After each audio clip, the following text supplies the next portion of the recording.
दोस्तों, ऐसी कहानियां हम फिल्मों में जरूर देखते हैं। 75 साल का पति और 65 साल की पत्नी। 65 साल की पत्नी का बॉयफ्रेंड उससे 27 साल छोटा। 27 साल छोटा बॉयफ्रेंड अपने 65 साल की गर्लफ्रेंड के घर पे जाता है मिलने के लिए। और सुबह 10:30 बजे का टाइम था। सुबह 10:30 बजे ये लोग मिलते रहते हैं अकेले में। तभी चुपके से उनका पति आ जाता है जिसकी उम्र 75 साल होती है। और वो चुपके चुपके इन लोगों को देखते हैं, लेकिन इन लोगों को भनक लग जाती है कि कोई तो हमें देख रहा है। एक ऐसी सच्ची कहानी मैं आपको सुनाने वाला हूँ। एक खौफनाक कहानी है, क्योंकि पत्नी की उम्र ही 65 साल थी और बॉयफ्रेंड की उम्र उनसे 27 साल छोटा। नमस्कार, मेरा नाम है मोहन अहिरवार और आप देख रहे हैं खबर तमार इंडिया का यूट्यूब चैनल। दोस्तों, आज की जो सच्ची कहानी है ये बिहार की राजधानी पटना की कहानी है। पटना के पाटलिपुत्र थाना क्षेत्र की ये कहानी है। दरअसल पटना के पाटलिपुत्र थाना क्षेत्र में एक बुजुर्ग दंपति रहा करते थे।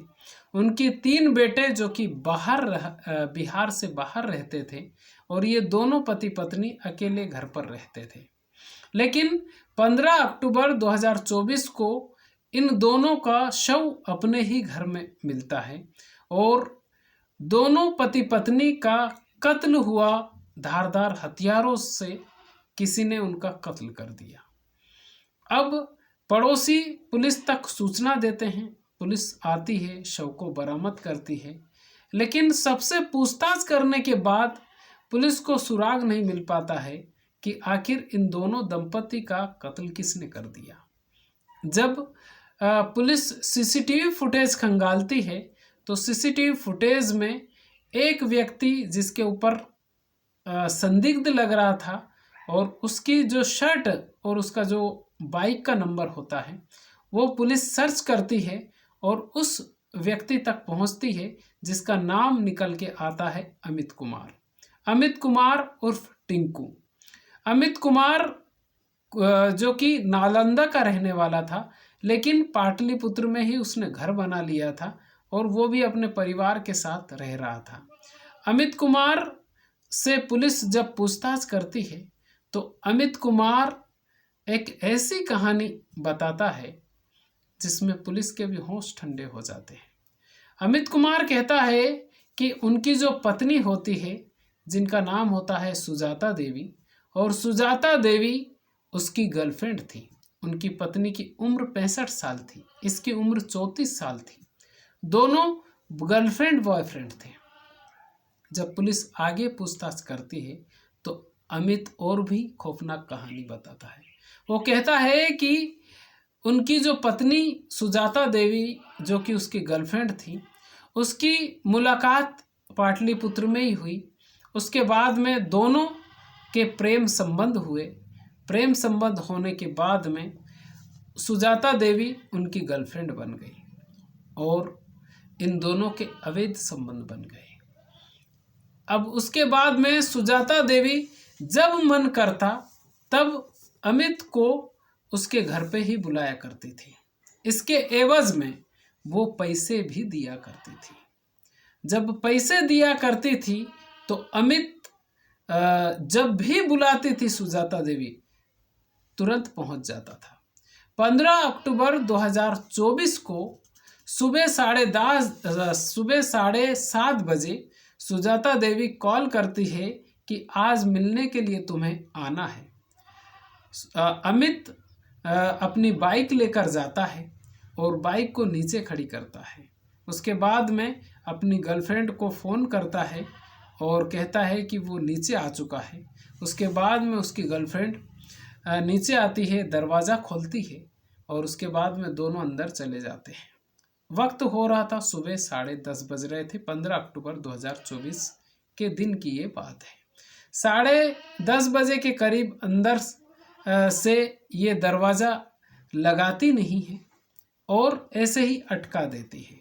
लेकिन ये लोग मिलते रहते हैं और तभी उनका जो पति होता है जिनकी उम्र 75 साल, NK श्रीवास्तव, वो वहाँ पर आ जाते हैं, घर में अंदर दाखिल होते हैं तो देखते हैं कि उनकी जो पत्नी है वो अमित नाम के शख्स के साथ रंगे हाथ है, रंगरेलियां मना रही है, आपत्तिजनक स्थिति में है। NK श्रीवास्तव चिल्लाते हैं और चिल्लाने के बाद में इनको डर लगता है कि अब वो लोगों को पता चल जाएगा, तो अमित NK श्रीवास्तव का मुंह दबा देता है तकिए से, और उसी अंतराल में जो पत्नी होती है सुजाता देवी, वो किचन में जाती है, वहाँ से कुछ धारदार हथियार लेकर आती है और NK श्रीवास्तव के ऊपर वार कर देती है।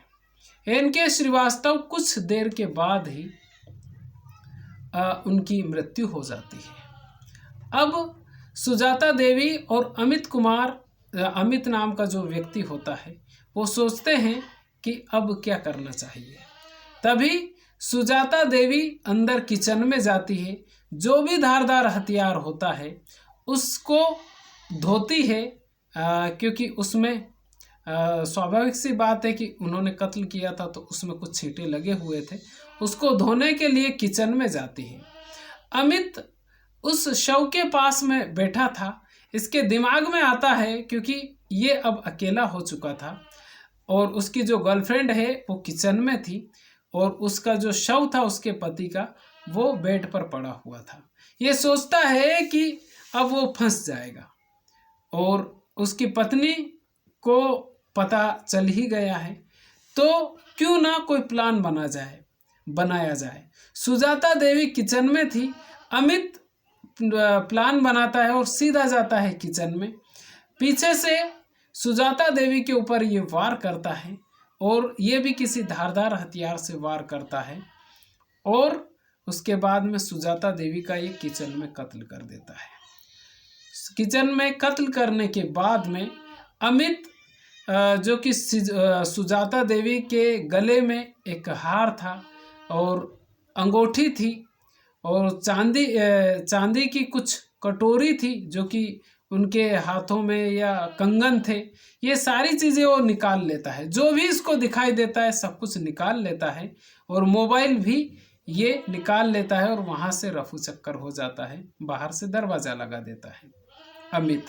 अब ये सीधा जाता है एक जौहरी की दुकान पे, सराफा में जाता है और ये जितना भी सामान वो लेकर आता है उसको गिरवी रख देता है और ये आनन फानन में अपने घर पे पहुंच जाता है। 1 लाख रुपए में सौदा होता है और ये घर पे पहुंच जाता है।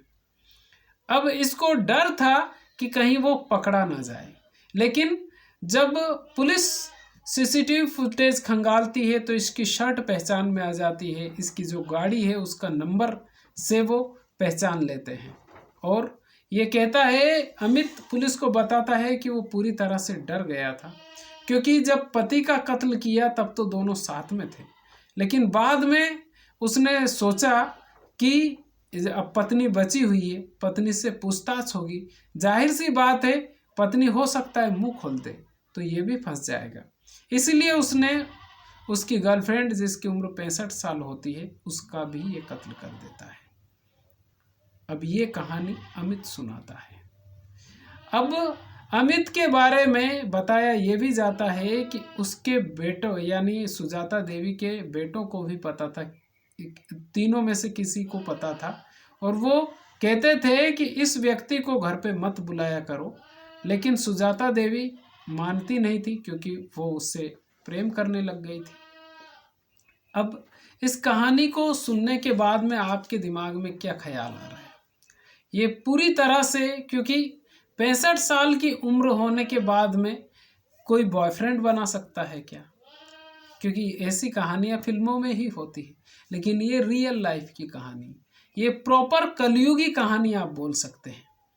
75 साल के पति का पत्नी ही कत्ल कर देती है, लेकिन उस पत्नी को ये नहीं मालूम था कि कुछ दिन पति का कत्ल करने के बाद में वो भी कुछ देर की ही मेहमान है, क्योंकि जिसके साथ वो मिली हुई थी वो टोटल ही लालची व्यक्ति था और उसने उसका भी कत्ल कर दिया। दोस्तों, इस कहानी को सुनाने का मकसद किसी के दिल को ठेस पहुंचाना नहीं, बल्कि आपको जागरूक करना है। ये वीडियो आपको कैसा लगा आप हमें कमेंट करके ज़रूर बताइए। चैनल पर पहली बार आए हैं तो चैनल को सब्सक्राइब जरूर कर लीजिए। खुश रहिए, अपने माता पिता का ख्याल रखिए। अगर आपके घर में आपके दादा दादी हो तो 24 घंटे में 1 घंटा आप उनके पास जरूर बैठिए, क्योंकि वो जो आपको नॉलेज दे सकते हैं, वो जो आपको संस्कार दे सकते हैं, दुनिया की कोई यूनिवर्सिटी, कोई स्कूल कॉलेज ऐसे संस्कार नहीं दे सकते जैसे संस्कार हमारे घर के बड़े बुजुर्ग दे सकते हैं। तो खुश रहिए और अपना ख्याल रखिए, स्वस्थ रहिए। बहुत बहुत धन्यवाद।